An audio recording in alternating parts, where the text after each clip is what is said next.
Hello, Willow Lane Elementary. I am Dr. Wayne Kazmerchek, the school district superintendent.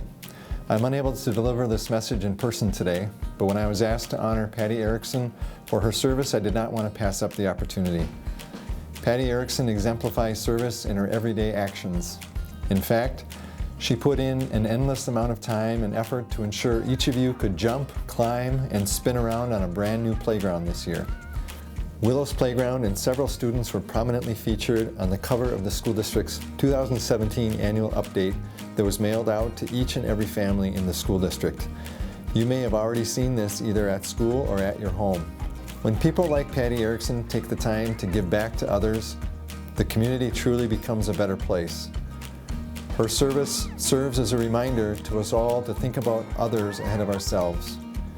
Whether it's sitting with a new friend, volunteering at a local organization, or helping your neighbor shovel their driveway, you can make a difference and positively impact others.